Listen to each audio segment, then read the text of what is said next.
શ્રી વલ્લભાધીશ કી જય. गिरिराज धरण की जय. श्याम सुंदर सियमने महारानी की जय. श्री गुसाई जी परम दयाल की जय. श्री गोकुल नाथ की जय. दाव दयाल की जय. श्री नवनीत प्रिया लाल की जय.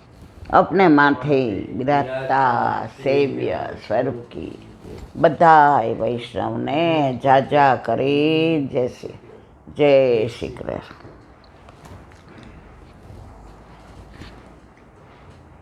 ગ્રીષ્મ ઋતુ ઠાકોરજીને શીતોપચાર. હવે ધીમે ધીમે વરસાદ પડશે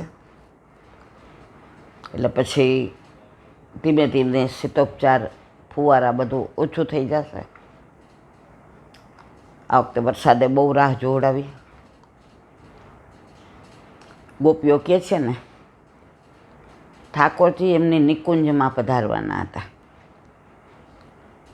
અને વરસાદ આવવાની તૈયારીમાં હતો. તો ગોપીઓ કહે છે, अब इतना मत बरस कि वो आ ना सके. वरसादने કહે છે, તું इतना मत बरस કે वो आ ना सके. હવે ઠાકોરજી નિકુંજમાં પધારી ગયા પછી કે તું इतना जम के बरस, इतना जम के बरस કે फिर वो जा ना सके. નહોતા પધાર્યા ત્યાં સુધી કે તું આવીશ નહીં, મારા પ્રભુ પધારી જાય પછી તું આવજે.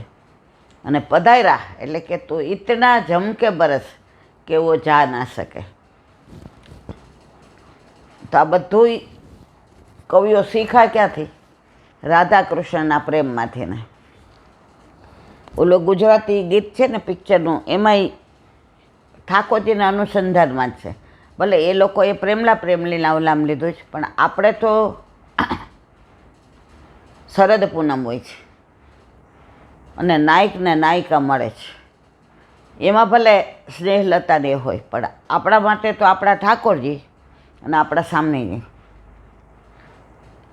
ચંદ્રની સામું જોઈને કહે છે, આજનો ચાંદલિયો મને લાગે ખૂબ વાલો, કહી દો સૂરજને કે ઉગે નહીં ઠાલો.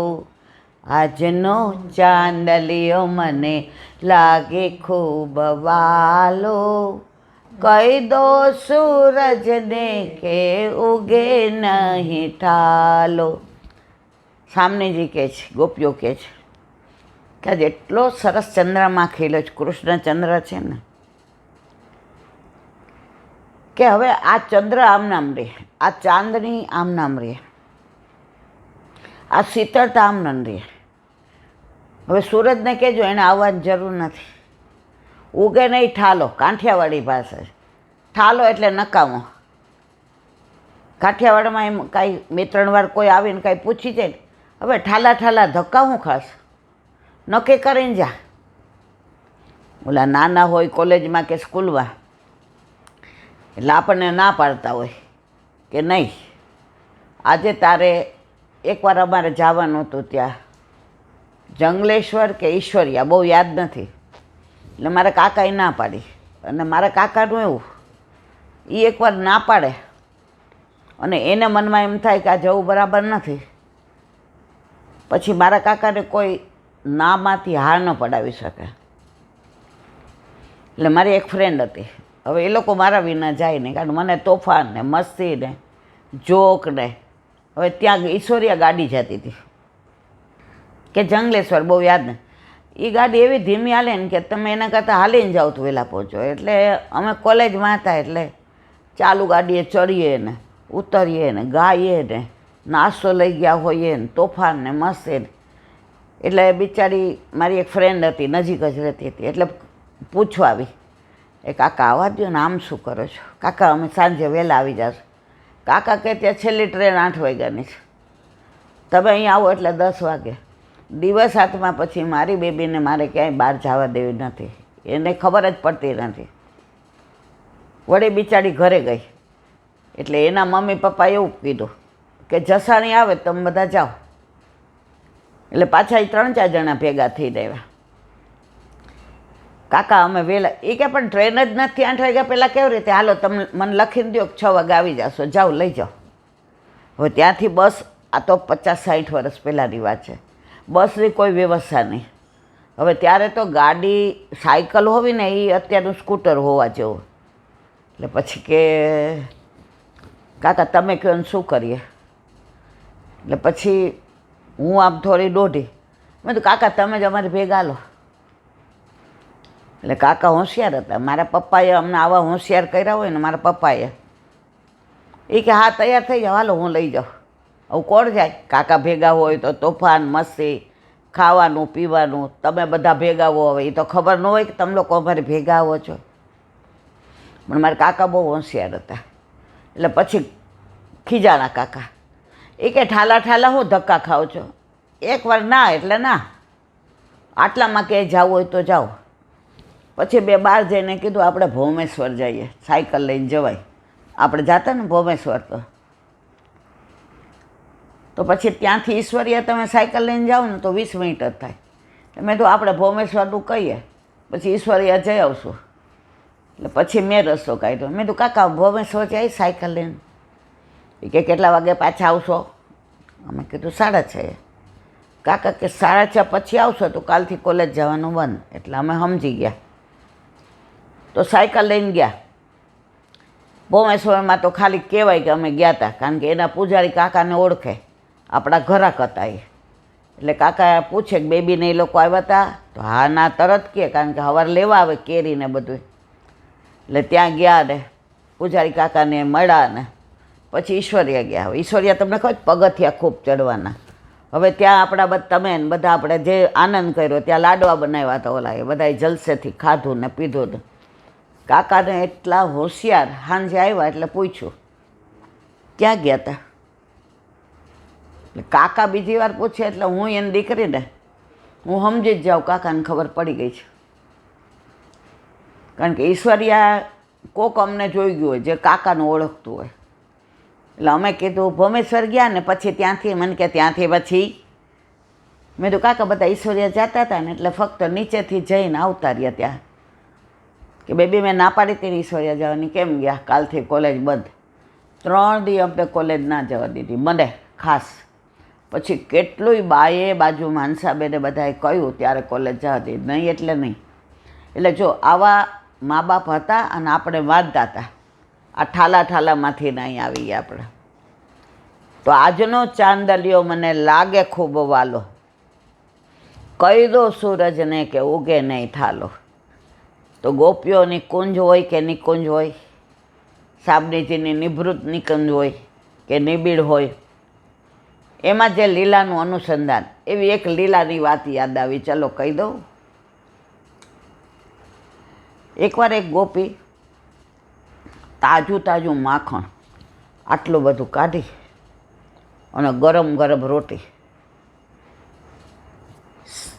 વ્રજમાં બેજરની રોટી ને ટેટીનું શાક. ટેટી એટલા કેળા આપણે ખાઈએ છીએ ને એને વ્રજમાં ટેટી કહેવાય. અને બેજર એટલે એ આપણે જેમ ઘઉં ખાઈએ ને એવી રીતે એની રોટલી. એટલે એ ગોપીનો દીકરો પહેલી વાર ગાયો ચરાવવા ગયો હતો. એટલે ગોપીને એમ થતું હતું કે સવારે લઈને તો ગયો જ, પણ ટાઢી રાતની રોટલી અને ગોરસ લઈ ગયો. હવે આટલું સરસ માખણ નીકળ્યું. મનમાં દીકરાનું નામ હતું. સાસુને એમ કહેવું હતું કે મારા દીકરાને, પણ મનમાં કોણ હતા? ઠાકોરજી હતા. વલોવે તો કોણ દેખાય? ઠાકોરજી. માખણના કણ કણમાં કોણ દેખાય? ઠાકોરજી. વલોવે તો અંદર કોણ બિરાજે? ઠાકોરજી. કે આજે કાનુડો લાલો મળી જાય, ઠાકોરજી મળી જાય, કૃષ્ણ મળી જાય, નંદ નંદન મળી જાય, શ્યામ સુંદર મળી જાય, તો આજનું જો આ માખણ છે એ સુંદર છે, સરસ છે, કોમળ છે, મધુરું છે, મીઠું છે, પવિત્ર છે, તો હું એને અરોગાવું. પણ ગોપી છે ને એ જ્યાં સુધી વડછડ ન થાય, ઠાકોરજી પરાળે ન માગે ત્યાં સુધી દેવાની મજા ના આવે.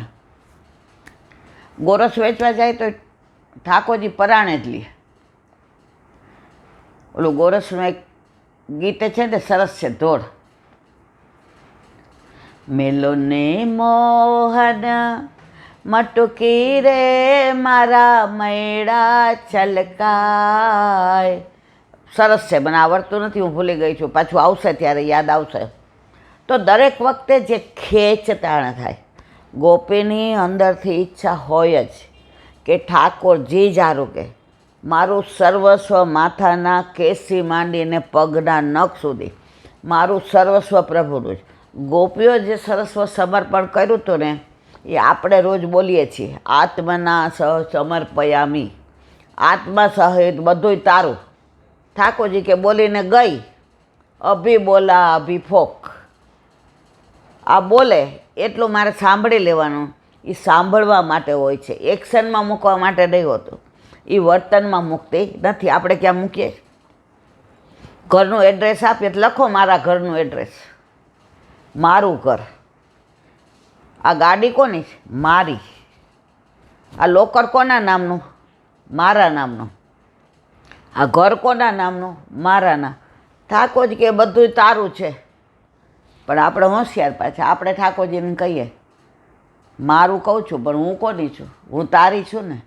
એટલે વલ્લભ કહે છે કે બધુંય તારું, પણ ઠાકોરજી સહિત તારું. તારે એવું કરવું છે કળિયુગમાં, ઠાકોરજી મારા નહીં, બાકી બધું મારું. આજે બ્રહ્મસંવત લે અને ઠાકોરજી પુષ્ટ કરાવવાના હોય, એટલે આપણે કહીએ કે વાહ મારા વાલા, ઠાકોરજી પુષ્ટ કરાવી લે. ઇલાબેન હમણાં નહીં હો, હમણાં તો એ વાત જ ન કરતા. અરે પણ કાં હમણાં મેળ પણ કેમ મેળ નથી પડે એવું? આજે તમે ગાડી નવી લ્યો તો ગાડી જેને આવડતી હોય, જેને ખબર પડતી હોય કે આમાં પેટ્રોલ છે કે નહીં, આનું સ્ટિયરિંગ બરાબર છે કે નહીં, આ બરાબર આની સીટ છે કે નહીં, આનું બ્રેક બરાબર છે કે નહીં, હવે એને બેસાડો તમે. કે પછી જેને કાંઈ ખબર જ ન પડતી હોય ડ્રાઇવિંગ સીટ ઉપર આવી જાય, હાલો બેસ જાઓ. હવે ઓલો ચલાવે જેને આવડતી નથી, તો એક્સિડન્ટ થાય કે નહીં? વાગે કે નહીં? માણસ મરે કે નહીં? બીજાને તકલીફ થાય કે નહીં? રોડમાં બધા ખસી જાય કે નહીં? તમારું નામ પોલીસમાં આવે કે નહીં? તમારો કેસ નોંધાય કે નહીં? આ બધી તકલીફ ક્યાં થાય? સારથી તમારો ડ્રાઈવર બરાબર નથી. તો આપણે જીવન સારથી, આજે સંસારનો સારથી શોધવાનો છે. તો ઠાકોરજી ઘરમાં પધરાવો તો હવે ચલાવવાવાળો આવી ગયો, એને ખબર છે આમાં પેટ્રોલ કેટલું જોઈએ, કેવું જોઈએ, એની ભેગું બીજું શું જોઈએ, આનું સ્ટિયરિંગ બરાબર છે કે નહીં, આની બ્રેક બરાબર છે કે નહીં, આનું ક્લચ બરાબર છે કે નહીં, આ બરાબર ચાલે છે કે નહીં, આની સાઈડ બરાબર, આના વ્હીલમાં બરાબર, આ બધું કોને ખબર? આને ખબર છે. તો આપણું જીવન પણ એણે બધું લખેલું છે, પણ એ ભાઈ ફેરફાર કરવાનો હક કોને છે? આપણા ઘરે બિરાજતા આપણા ઠાકોરજીનો બધો હક છે કે આજે નક્કી કરે કે આને આ નથી ગમતું, તો કાંઈ વાંધો નહીં, ભલે એને ગમે એમ કરી દો. આપણને ગમે એમ કરી દેવાવાળો આપણા ઘરમાં બિરાજતો હોય ને તો કરી દે, પણ આપણે એમ કહી ના હમણાં ઠાકોરજી નહીં. તો ઠાકોરજી કે જે પ્રમાણે ચાલે છે એમ જ ચાલશે, તારું કશું ચાલશે નહીં. આજે ઓલા અસારવા મા દીકરી આવ્યા હતા,